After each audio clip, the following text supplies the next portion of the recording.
i-discuss, oh. The art of sleeping. The passion of laziness. Di ba? Oh, the art of excuses. Putang, dami mo ng topic, ah. Putang ina. The art of sleeping ang puta. Tama? Yung po yung katotohanan. Pero try to accept these things na sinasabi ko, magugulat ka. Na parang putang ina, panay ako na lang yung tinamaan sa sinabi ni Apjoloy. Talagang ikaw. Putang na, may iba pa ba akong pinapatamaan dito? Ikaw lang naman kausap ko. Ikaw talaga yun. Wala nang iba. Dalawa lang to, parang preaching lang sa simbahan. Pag nasaktan ka, para sa'yo yun. Pag tinamaan ka, para sa'yo yun. Dahil kung hindi naman ito yung ginagawa mo at kabaliktaran ng sinasabi ko, trust me, hindi ka naman masasaktan eh. Kaya ka lang naman nasasaktan kasi alam mo, ikaw yung pinapatamaan ko. Dahil kung hindi mo naman ginagawa yung sinasabi ko, hindi ka naman masasaktan eh. Di ba? Tama ba ako doon? Yun po ang reality. Parang preaching lang to sa mga simbahan at sa mga churches. Na kapag sinasabi mo na para sa akin yun, yes, para sa'yo talaga yun. Di ba? Kasi kung hindi naman yun yung sitwasyon mo, hindi para sa'yo yun. Ganun lang siya kasimple. Sa ganitong paraan kasi marirealize natin ng tao eh. Sa ganitong paraan, marirealize natin ng tao. Guys, always learn to look at your habits and yung routine natin every day. Kasi there is a saying, people don't decide for their future. The people decide on their habits. That's why their habits decide their future. We don't decide to fail in life, pero we decide to make a habit na mali. That's why we fail in life. Yun po yung katotohanan. But believe me or not, people, if you're gonna change the way you think, yung habits mo, yung mga influence na pinakikinggan mo, believe me, mababago yung resulta mo. Ulitin ko, hindi ka po napunta dito by accident. Napunta ka po dito by appointment. Di ba inaasahan ka ng pamilya nyo? Di ba nangako ka sa parents mo? Di ba nagsabi ka sa pamilya nyo? Di ba? Nagigets mo ako? Di ba iniwan mo yung pag-aaral mo? Iniwan mo yung trabaho mo? Iniwan mo yung pag-abroad at sabi mo magiging successful ka dito. Ngayon, anong ginagawa mo? Sinabi mo yan eh. Pinangako mo yan sa mga tao at pinangako mo yan sa sarili mo. Bakit wala? Bakit wala? Yun po yung pinakakatotohanan. Bakit wala right now? So change your habits. Change your routine and way of living. Trust me, for the last 4 months of this year, you give your all out. You give your 100%. Wala kang pupuntahan by the end of this year, putang ina, 6 digits yung laman ng Bibo account mo. 6 digits yung laman ng DTC mo. Yun lang po ang kaya kong sabihin sa iyo right now, kaibigan. You have all the skills, you have the best system, you have the best mentors. Believe me, Project High gives us the best system in the organization in this business. Pero kung hindi mo babaguhin ang pagkatao mo, wala po talagang mangyayari. Pero starting today, kung lahat ng sinabi ko, i-apply mo, believe me, bumilang ka lang ng 3 buwan, magme-message ka sa akin, putang ina, may 100,000 yung Bibo ko. Tangin na, merong 100,000 yung DTC ko. Thank you, Alam mo bakit ganito ako magsalita? Alam mo kung bakit ganito kataas ang standards ko? Because winners always set your standards right. People, you have to understand this. You have to set your standards right. I need to set my standards right. Because champions, winners will always keep up. But pretenders, fake people, losers will always give up. Yun ang katotohanan. People who wants to win in life will always keep up, will always accept, will always change, will always be willing to change. But losers, pretenders, fake people, poor mentality, average people, they will always give up. Susuko yan. Titigil yan. Kasi bakit tatamaan sila ng tatamaan eh. So para hindi na tamaan, anong gagawin? Titigil na lang. Nagigets po ba ako? And we are not creating weak leaders here. We are not creating weak members here. And in the first place, we are not creating members here. In Project High Community, we don't create just members. We create leaders. We create achievers. That's why later on, we can create what? Winners. Yun po yung katotohanan. Hindi tayo nagpaparami dito na masabi lang madami ka, putang ina, pag nagsiselfie kayo sa putang ina, dami namin, o kamusta payin nyo, pukin na ina. Sarap talagang pagsabihan eh. Diba? Nagigets yun po ba ako? Tangina, we are here, we are destined to become successful. Nandito tayo, kaya tayo nagbayad, kaya tayo nag-pay in, kaya tayo nag-7 heads, nag-3 heads, nag-multiple accounts, kaya tayo nag-31 accounts kasi sabi natin, yayaman tayo. Putsang, anuhin natin to. Trabahuhin natin, ibigay natin yung sarili natin 100%. Yun po yung pinakakatotohanan. Wala ka pong kailangan ibang gawin dito, hindi mo kailangan pekein yung mga ginagawa. Tangina, gumaling ka na sa pagpo-post, art of posting, puta, kamusta DTC mo? Kamusta payin mo? Kamusta production mo? Tangina, hindi pwedeng art of posting lang. Kailangan may totoo kang payin. Kailangan may totoo kang production. Puta, kung nakaka-flash out ang Facebook, flash out ka na sa Facebook sa dami ng na-post mo. Gets mo ako? Ang dami mo ng remittance na na-post sa Facebook mo. Puta ko, wala ka pang na-include sa DTC mo. Di ba? Ilang resibo na yung kinopya mo sa kasamahan mo. Ilang picture ng package na yung pinicturean mo sa kasamahan mo. Kailan naman yung totoong remittance mo? Kailan naman yung totoong pay-in mo? Hindi pwedeng pala art of posting lang tayo dito, kaibigan. Kailangan natin totoo. Totoong success. Yun po yung pinakatotohanan. So you need to wake up. Try to tap yourself right now.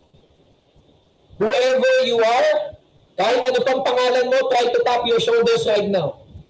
Then sabihin mo, wake up. Then sabihin mo yung pangalan mo. Sabihin mo yan right now sa sarili mo. You tap your shoulders. You tell yourself, tangina, you wake up. Then i-mention mo yung pangalan mo. Tangina, dapat ganun ka. Walang ibang magpupush sa'yo kundi sarili mo lang. Walang ibang mag-i-ignite dyan sa'yo kundi sarili mo lang. Pangarap mo lang, kaibigan. Wala na pong iba. Kaya you need to change your what? Your topic for work ethics. What kind of work ethics do you have? Anong ginagawa mo sa loob ng hub? Tulad ng sinabi ko kanina, natutulog ka ba nang wala kang kinakausap? Bakit? Bakit ka natutulog nang wala kang kinakausap? Bakit ka natutulog nang wala kang dinabandil? Nang wala kang close deal? Bakit ka natutulog nang wala kang 3 to 5 na nape-presentan everyday? Bakit lumilipas ang kalahating araw mo, 6 hours ng buhay mo, 5 hours ng buhay mo, wala kang bagong prospects? Bakit? Ba't mo siya ginagawa? That's not the right work ethics. Diba? Be disciplined, people. Kailangan mo maging disiplinado. Yun po yung pinakailangan mong maintindihan. Kailangan disiplinado ka. Hindi mo pwede na kung ano lang yung gusto mong gawin, yun lang yung gagawin mo. Hindi po. Kailangan mong matutunan gawin. Kung ano yung kailangan mong gawin. Okay? Because in life, we don't get what we want, we get what we deserve.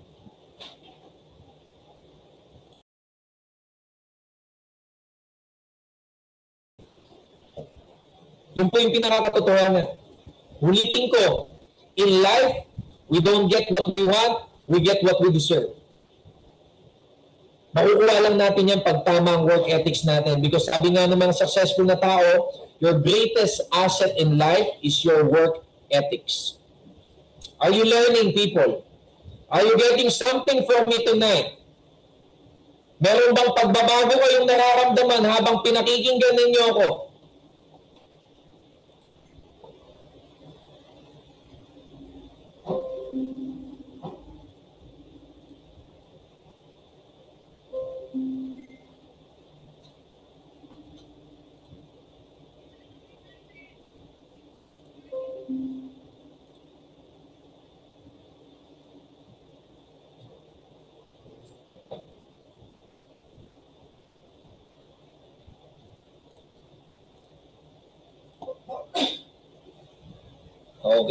Okay. Nagbabasa lang ako kasi.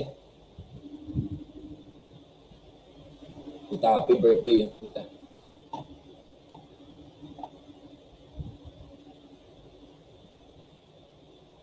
Alam nyo, kung wala pong magsasalita po sa inyo ng mga ganito, hindi nyo po maiintindihan kung ano po yung kailangan nyong gawin. Kaya kung ako man o kaya ang mga mentors ninyo napapagsabihan kayo ng mga bagay na kailangan nyong gawin, be careful, be thankful people. Be thankful. Imagine mo, hindi mo naman kadugo yung mentor mo pero pinagsasabihan ka kasi kailangan mong magbago. Di ba? Yung hub leader ninyo na pinupush kang kumilos, magsipag, hindi mo nga yung kaano-ano, pero pinupush kang magsipag. Para magkaresulta ka. Ganun ka simple eh. Ganun ka basic ito. So you need to appreciate this kind of what? Training. You need to appreciate this kind of gestures na ginagawa ng mga mentors ng community natin. Kasi we are not creating employees here. Hindi po tayo nagkikreate ng mga empleyado dito. Hindi po. Nagkikreate po tayo dito ng mga magiging business empire leaders. Tama? Ng mga magpapalaki ng organization. So hindi pwedeng malamya ka. Hindi po pwedeng malambuting ka. Hindi po pwedeng mali ang ginagawa mo. Hindi po pwede. Kailangan tama, kailangan right track ka. Okay? Ulitin ko, you need to change or you need to check your work ethics, people. The greatest asset that we have is not the skills, it's the work ethics. It's the discipline. It's the proper mindset. It's the consistency. That's part of the work ethics. Yun po yung pinakailangan nating maintindihan. Set aside the emotions. Especially ito before I continue, itatakal ko lang to ng konti. Alam ko na marami ditong nakakapakinig o nakikinig sa akin right now na dating umangat, tapos bumagsak, tapos nahihirapan silang makabalik sa taas. You know why? Kasi nagtitake place po yung kanilang emotions. Ito po yan. Try to listen to this. Kung meron man dito mga nakaka-relate dito sa sinasabi ko po right now. Okay? May nagsishare po ulit ng natin. So try to analyze this one. Okay? Try to analyze this one, people. Kung meron pong nakaranas po ng gano'n na umangat tas bumaba, tas nahihirapan silang umangat, it's not because hindi mo alam makaangat ulit. It's simply because nagtitake over lang po yung emotions mo. Iniisip mo po yung sasabihin ng iba, iniisip mo po yung magiging judgment nila. Alam niyo po, we are not here to please anybody. We are here to become successful and to become happy. Okay? So you have to do what you need to do, regardless of what other people might think of you. Okay? Hindi nyo po kailangang isipin yung mga tao na yan. Wala po tayong pakailan. May nag-share ng screen natin. Wala po tayong pakailan sa kung anong sasabihin po nila. Ang importante yung gagawin natin yung tama. Try to set aside the emotions. Okay? We are not here to please anybody. Okay? We are here to do what is right, people.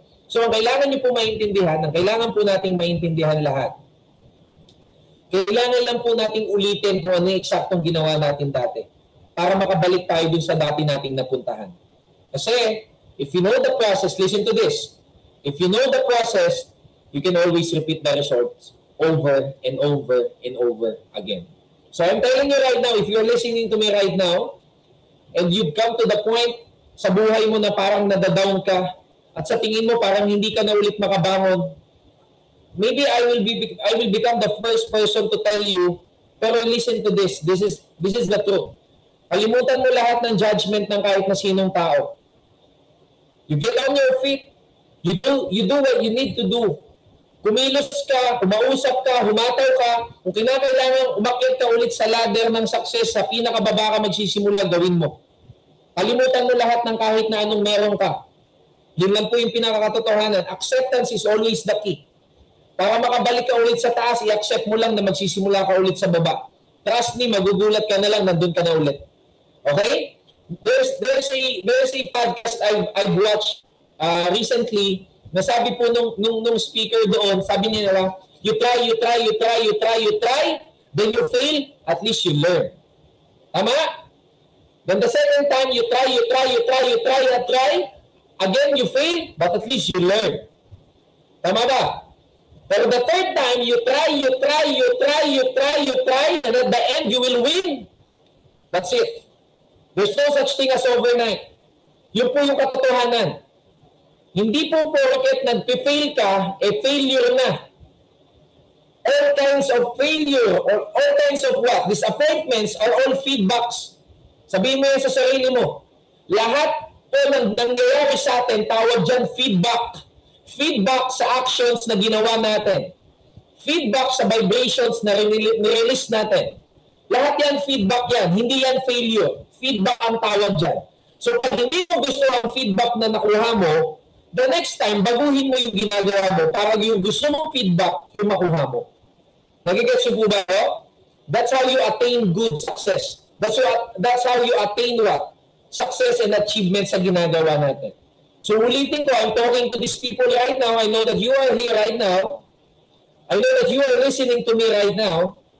Alam ko, nakuha mo na yan dati, nag-100,000 ka na isang tan, nag-200,000 ka na, dumami na directs mo, pero lumagpak ka lang. It's okay. It's okay. There's no such thing as failure. Because failure is not when you get rejected. That's not failure. Failure comes when you stop doing it. Okay? Walang natatalo kasi nag-fail. Matatalo ka lang pag huminto ka na. But as long as nandyan ka, lumalabang ka, kumikilos ka, tama na, hindi ka failure. You're still a winner. Okay? Kailang winner, hindi po yan one-time hype. When you say winning, longevity po yan. Endurance po yan. Nagigets mo pa ako? Success is a marathon, people, not a sprint.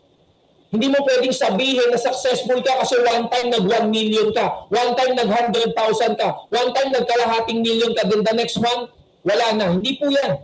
Kung until now, lumalabang ka at alam mong naniniwala ka na babalik ka doon sa pacing na yun, okay na, doon ka magiging winner. Okay? Yun po yung pinakatotohanan na kailangan nating maintindihan. Na kapag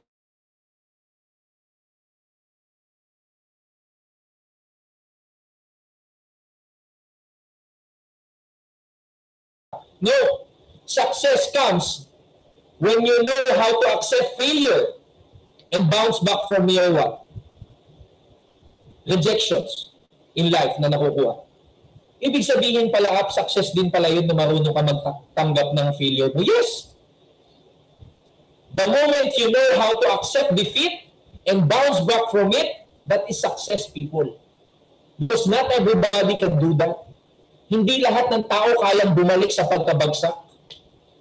Kaya the moment na ikaw umangat ka ulit, tumayo ka ulit dahil nadapa ka, utangin na success yan. Kaya I'm telling you right now, these people na medyo matatagal na sa community, these people na medyo matatagal na sa negosyo, and nahihirapan ka makabalik, baka you need to set aside lang the emotions. Kailangan mo lang tanggalin yung mga sinasabi. So what? So what kung bumaba ang income mo? So what kung bumagsak ka? So what? Ano naman? Diba? There's always a chance. Sabi nga yung sunset, yung nag-remind sa'yo na bukas may sunrise ulit. Nag-gets mo ako? Yun po yung pinakakatotohanan. Yung sunset ang mag-remind sa'yo na bukas may sunrise ulit. So try to tap your shoulders again. Okay? Sa mga medyo matatagal na lumangat, tapos bumagsak, try to tap your shoulders again. I can do it one more time. And over again. Yan po yung sabihin mo sa sarili mo right now. Okay? So I hope na naparealize ko po sa mga medyo tinatamaan ng emosyon, putang ina, there's no such thing as emotions. Use your mind. Use your head. Yun po yung pinakakatotohanan. Tangina, pag nakaakyat ka dati, makakaakyat ka ulit. Puta, isa lang naman ang daanan dyan paakyat. Di ba? Ganun lang yung kasimple. Nakaakyat ka nga dati, di maakyat mo ulit. Di ba, kailangan mo lang talaga magsimula ulit sa ilalim. Yun po yung pinakatotohanan. Wala pong kahit na sino na hindi mo na po, na magsasabi sa'yo na, ano, hindi mo na yan kaya, hindi mo na yan. No. Wala po. Walang kahit na sino ang kaya magsabi sa atin yan. Lahat po tayo, dapat po. Okay? Ang focus lang natin, yung goals lang natin. Wala na po tayo dapat ibang pinakikinggan. Okay? You just have to accept the fact, people, that, you know, when you are aiming for success in life, when you are aiming a good life, hindi po magiging madali po siya. Kasi kung madali lang po maging successful, sana naging successful na. Ganun lang po talaga sa buhay na kapag humiling ka ng kasiyahan, dadaan ka muna sa proseso. Sabi nga ni Mark Twain, dito sa quote na to, marami ako nare-realize. If you wish for the rain, you have to deal with the mud too. Tangina, hindi pwedeng humiling ka ng ulan tapos ayaw mo kapag tangina maputi. Di ba hiniling mo yan? Nag-gets mo ako? Yun yung proseso nun. Yun yung kapalit nun. Kaya kapag lumaki grupo mo, tapos dumadami yung concern, putang ina, sign yan na malaki grupo mo. Yun ang katotohanan. Kaya pagka ikaw nag-reklamo ka, putang ina, dami reklamo ng grupo ko, putang pasalamat ka, sign yan ang laki ng grupo mo. Putang magtaka ka, pag may nag-reklamo sa'yo, wala ka naman grupo, putang yun ang nakakaba. Pag ina, sino nag-reklamo sa akin, wala naman akong downline. Kaya kasi po ba ako? It's a sign. It's a sign na meron pang organization kapag ka may nagreklamo sa iyo. Di ba? Yun po yung pinakatotohanan. Di ba? Parang nabangga daw yung sasakyan na syempre hindi paganda pakinggan, nabangga ka eh. Pero pag nabangga sa sasakyan mo, sa inyo may sasakyan ka. Putang ina, mas mahirap yung balit. Ape, nabangga yung sasakyan mo. Tapos nag-worry ka, ha? Nasaan? Tapos na-realize mo, wala ko sasakyan ha. Hindi mo pwede, di ba? Nag-gets po ako. Ganun lang din po yan dito. Okay? Huwag tayo magtaka kasi humiling tayo ng malaki. That's why may malaki po ding responsibilidad yan, mga kaibigan. You have to understand that. You have to accept that. Okay? Maliwanag po tayo. And the moment you start accepting these things, believe me, mas magiging madali yung flow. Mas magiging madali yung pagpunta mo dun. Okay? Kasi if you're going to, you know, to allow everybody na pupukol sa'yo, papansinin mo, madedelay ka ng madedelay. Diba? Yun po yung katotohanan. So, lahat na lang papansinin mo, lahat pupanahin mo, matatagalan ka. So, I do suggest, isang diretso na lang. Okay? Yaan mo na lang po yung mga kung ano-ano sasabihin ng mga tao. Are you guys learning? Are you guys learning? At isa po ito sa pinaka-importante na dapat nating maintindihan. Yung pagiging abundance. Okay? Guys, nasa mundo ka ng pagpapayaman. Bakit ang dinadanas mo mga pangmahihirap? Ulitin ko po yung tanong ko. Nasa mundo ka ng pagnenegosyo. Ang sinasabi dito at tinuturo dito, paano kumita ng 100,000, kalahating milyon, 1 milyon. Bakit ikaw nasa mundo ka ng mga mahihirap? Bakit ang utak mo pang mahirap? Bakit? Paano nangyari yun? Paano naging connected yun? Ayaw mong gumastos para sa negosyo. Bakit? Inuubos mo ang pera mo para sa sarili mo, nilulustay mo, ayaw mo mag-invest sa business mo. Di ba? Pagka meron ka, ayaw mong i-reward ng konti yung sarili mo. Bakit? Di ba? Ayaw mo mag-upgrade ng itsura mo. Di ba? Tapos may naniniwala ka pa sa mga kasabihan, hindi, okay lang, at least madami pera. Puta, hindi yan uubra dito sa ginagawa natin. Iba-iba ang linya. Yan yung sinasabi ko kanina, huwag kang makinig kung kani-kanino. Sa ginagawa natin, I'm gonna ask you this thing. Pakinggan ninyo ako maigi. Anong naitutulong sa inyo kung hindi ka mag-aayos ng itsura mo? Sige nga, tatanungin kita, kayo mga nakikinig sa akin right now, anong naitutulong sa iyo kung hindi mo aayusin ang itsura mo? Wala. Lalo na sa linya ng negosyo natin. Napaka-importante na dapat good-looking ka, na dapat maayos ka, na dapat mataas ang confidence mo, so dapat malinis ka, maayos ka, presentable ka.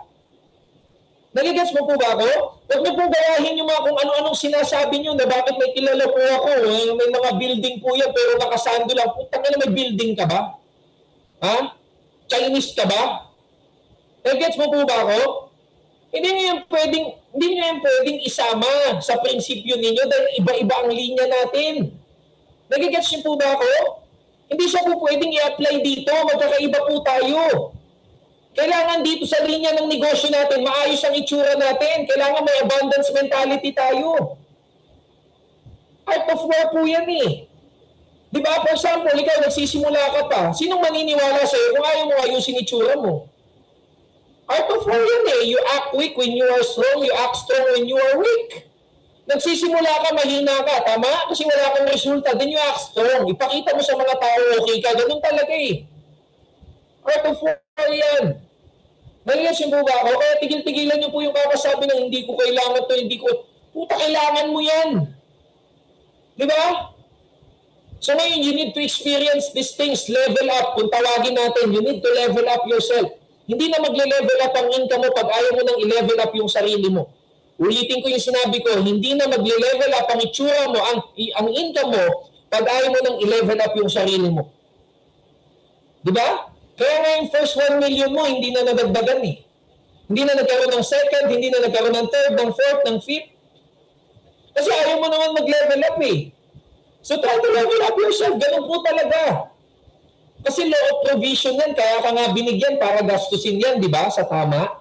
Nagigets yun po ba ako? Kaya ka binigyan kasi provision ni Lord yan sa'yo eh. Provision ng universe yan sa'yo. Pinrovide ka niya yan. Tapos ayaw mo namang ilaan sa dapat mong paglaanan. So sayang. So hindi siya effective. Masasayang siya, kaibigan. Are you getting the point? Masasayang po siya. So you have to understand that. Kailangan nyo pong i-accept yung ganitong reality. Maliwanag po tayo? Kasi pag hindi nyo po i-accept yung ganitong realidad, mga kaibigan, masasayang po. Wala pong mangyayari sa atin. So abundance mindset. Everybody, abundance mindset ang kailangan natin. Huwag scarcity. Okay? Guys, huwag nyo po sa akin sabihin na nagtitipid lang po. Pakinggan mo itong maigi. There is a big difference between frugality and scarcity. Have you heard about the word frugality? When you say frugality, this is practical spending. When you say, ano yun? Nakalimutan ko tuloy. Scarcity, stinginess, okay? There's a big difference between practicality and yung tinatawag nating scarcity. When you say practical, this is frugal or frugality. When you say scarcity, this is stinginess or pagiging kuripot. Okay? So there's a big difference between frugality and stinginess. Pag stingy ka, kuripot ka, utangin na kahit para sa negosyo mo na ayaw mo pang gawin, walang mangyayari sa'yo. Iba po yung salitang frugal ka or practical way of spending. Maliwanag? Kung para sa business yan, kailangan mong i-upgrade yung sarili mo kasi alam mo, humaharap ka sa tao, tataas dapat ang confidence level mo para mas marami kang mabentahan, gawin mo. Yun po yung katotohanan nun. Kung nakita niyo po yung pinasa kong video last time, parang si Alden Richards yun. Tama ba yun? Alden Richards ba yung pangalan nun? Richard, basta parang gano'n. Parang may na-explain siya nun. He has this watch na parang Patek Philippe na Aquanaut worth 2.5 million. Kasi nasanay daw siya na mababa yung self-esteem niya. So, isa daw sa reason na ginawa niya para tumaas ang confidence level niya to meet with the CEOs, company owners, bumili daw siya ng 2.5 million na worth ng Patek Philippe, which is the Aquanaut. So, parang tumataas daw yung level niya. You have to understand, guys, na whenever you buy results, you don't just buy results para sa sarili mo. No. Practical spending o kaya para practical use of things, hindi po yun. Kaya po tayo bumibili minsan ng result, it is our entrance fee to the A market, to the good market. Para makita ng tao na well-off tayo, na okay tayo. Okay? Okay, ulitin ko ha. Hindi po tayo naglalabas ng resulta para masabi na may resulta tayo. Naglalabas tayo ng resulta kasi ito yung magiging entrance fee natin papasok. Okay? Papasok po doon sa mga tao kailangan nating makilala. So, ibig sabihin, when you buy car, when you buy your first car, when you level up your car, when you buy these things na sinasabi mong luxury, no, hindi po siya luxury. Okay? Kailangan nyo pong maintindihan that luxury sometimes is a necessity. Yun po yung pinakakailangan. Abundance is a necessity. Okay? It will become an entrance fee para sa atin para makapasok tayo sa tamang market natin. So, yung abundance mindset natin, kailangan gumagana po siya. Pero huwag niyo pong sasabihin palagi na okay na ako dito, okay na ako dito, okay na ako dito. Pag lagi niyo pong sinasabi yung salitang okay na ako dito, hindi ka nabibigyan ng blessing, okay ka na pala eh. Nagigets niyo po ba ako? Kaya you must have this what we call the abundance mindset or abundance mentality. Okay? Yun po yung pinakailangan natin. Ngayon, ito po yung kailangan matanggap ng utak natin. Ito na po yung pinaka-last na topic ko. Na kapag tayo kaibigan, nangangarap tayo ng sobrang laki, you have to understand na kapag malaki ang pangarap natin, kailangan magsasakripisyo talaga tayo. And we don't have any choice aside from that. Talagang magsasacrifice talaga tayo. Sasacrifice natin mga kakilala natin, isasacrifice natin yung mga lumang ginagawa natin na walang kinalaman sa pagpapayaman natin, isasacrifice natin yung mga wrong habits and bad habits natin, isasacrifice po natin yung mga bagay, mga tao, mga senaryo sa buhay natin na walang kinalaman po. Yun po talaga, sacrifice is the name of the game. Kung gusto natin maging successful sa buhay, kailangan matuto ka magsakripisyo. Parang ganito lang yan, gusto mo gumanda yung katawan mo, kailangan mong bitawan yung mga pangit na pagkain, pangit na eating habits, tama, pangit na lifestyle. Kung gusto mo gumanda yung katawan mo. Ganun lang po yun. It takes sacrifice for us to gain something. Okay? In order for you to gain something, you must lose something first. Diba? Para makita mo ang muscle, kailangan mag-lose ang fats. Ganun lang po yun kasimple.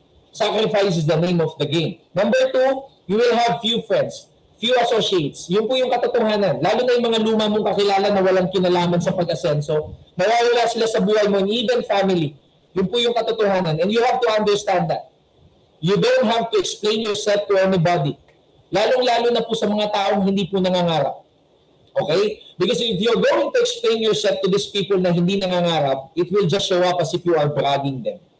Ilalabas lang na parang nagyayabang ka sa kanila kasi pangarap mo na ang pinag-uusapan. So, stop explaining yourself to them. Maliwanag po tayo. Number 3, you will be misunderstood. Di ka talaga nila maiintindihan. Lalo na pag iba na yung mga lingwahe mo, hindi ka nila maiintindihan. So, stop explaining yourself. Mag-focus ka dun sa goals mo, mag-focus ka dun sa mga tao na nakakaintindi sa'yo. Okay? Then ito po, i-consider ko lang to at isasama ko lang kasi napaka-importante po nito. If you have partner right now at sinusuportahan ka, then go for it.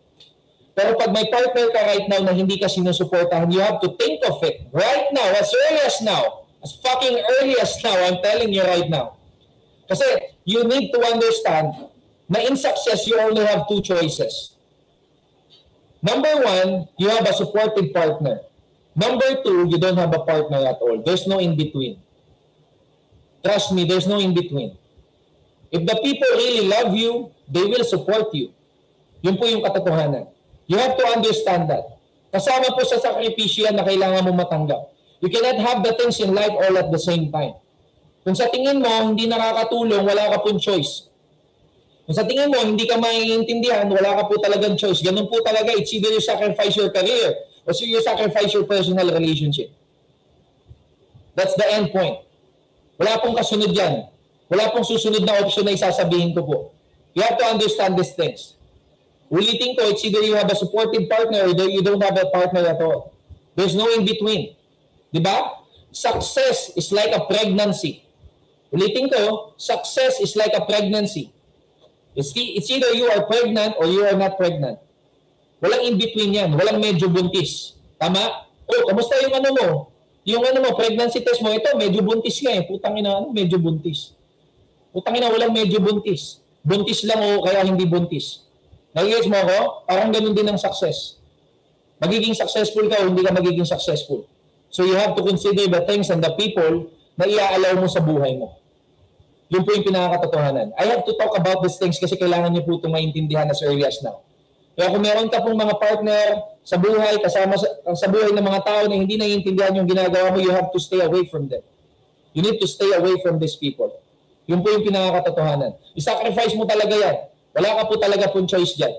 Kailangan mo kasing unahin at i-prioritize po yung kailangan niyo po. Okay? And last but not the least, winner's mindset or winner's mentality. You need to accept the fact that you deserve a good life. You can change your situation. You are destined for success.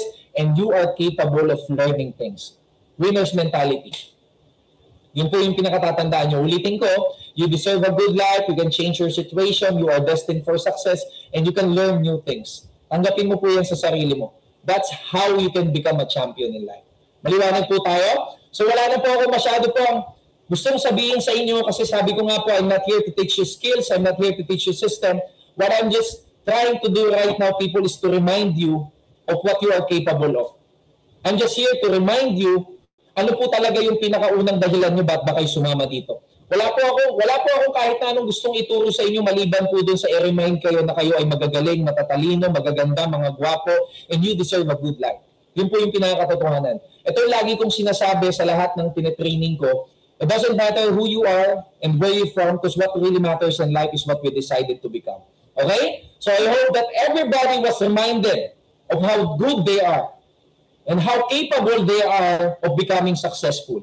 So I hope these things na nilatag ko sa inyo ngayong gabi will be your tool and shield para makuha po natin yung lahat ng kailangan nating makuha for the last 4 months of 2024. Puta, wag nating hayaan na tayo bago matapos tong 2024. I want you guys to maximize the last 4 months of 2024 and you get all the things that you have promised to yourself, to your family, to your loved ones. Pinangako mo sa sarili mo magkakaroon ka ng first car. Pinangako mo sa sarili mo madami kang pera by December. Putang ina, kunin natin yan lahat. Tirahin natin lahat yan. Bakbakin natin lahat yan. Wala tayong ibang gagawin ngayon kundi humataw lang. Sa Pasko tayo lahat magpapahinga. Sa end ng year tayo lahat magpapahinga. Pero itong last 4 months, putang ina, bakbakin mo yan. Tirahin mo yan. Gawin mo yung kailangan mong gawin. Diba? You show your leaders the work ethics that you need to do. Diba? You lead by example. You attract good things in life by doing the right thing. Diba? The law of attraction states na kung ano yung sinasabi mo, ginagawa mo, yun yung nangyayari. O gawin mo yung tama ngayon para tama yung mangyari.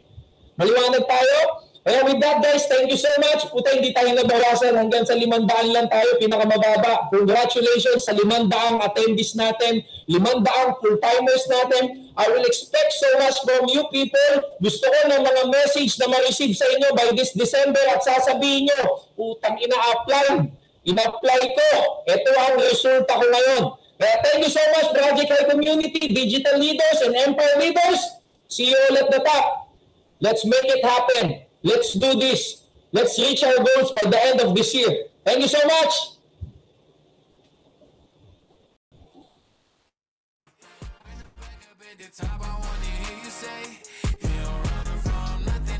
Alright, so thank you so much, Mentor Cholo. Grabe naman yung energy na yun, no?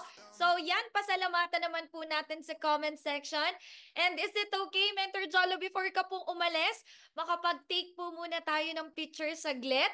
And everyone, kindly open your camera po para makapag-picture tayo together with Mentor Jolo. Alright? Everyone, Project High po tayo. Everybody? Okay, Tech, kayo na lang po ang bahala. Project Sign po tayong lahat. And 1, 2, 3, smile. Okay, so thank you so much po again, Mentor Jolo, for that wonderful Zoom event. And grabe, no, kahit ako talagang na-remind ako. Yun lang naman talaga ang love language ng ating mentor, no?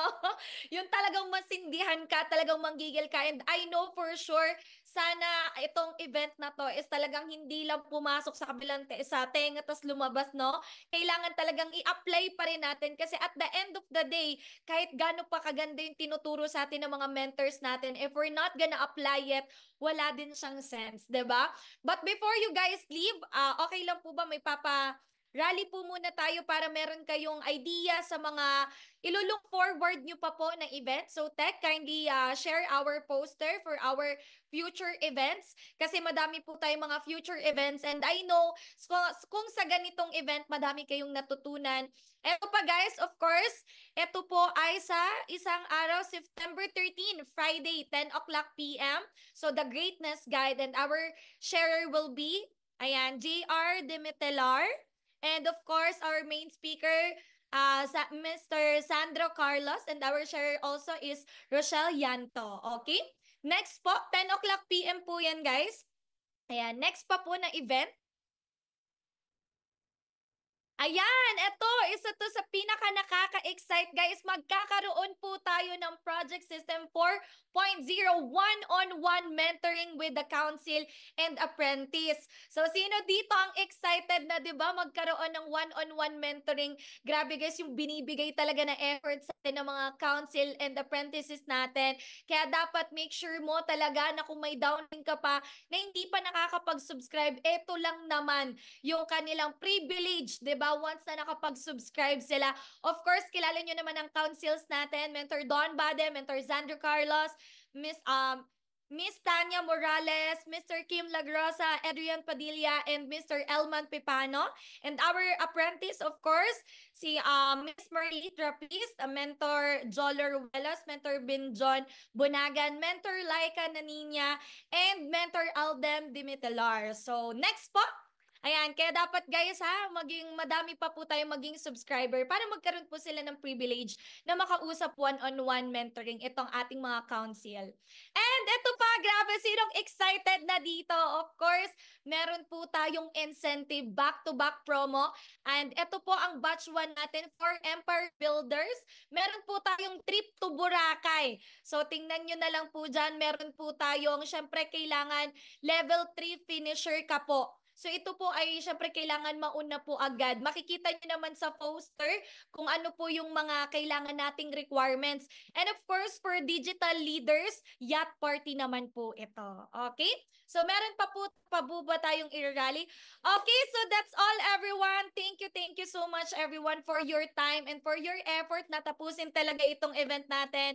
Happy business everyone, and I hope na this coming 4 months, 'di ba? Lahat ng buong project ay is talagang kikita ng malaki. So again, this is your host for tonight. My name is Bernadette Largo, and thank you so much everyone.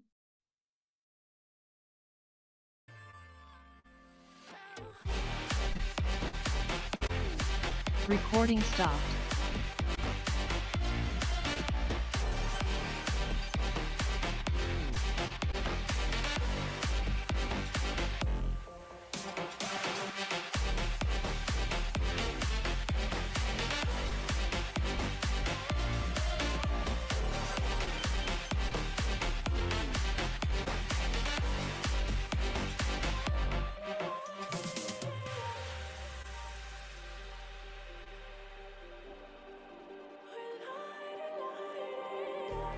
Just like a spark that's breaking out. Can't make a stop, can't turn back now. We know that there's no room for doubt. No, we can't turn back now.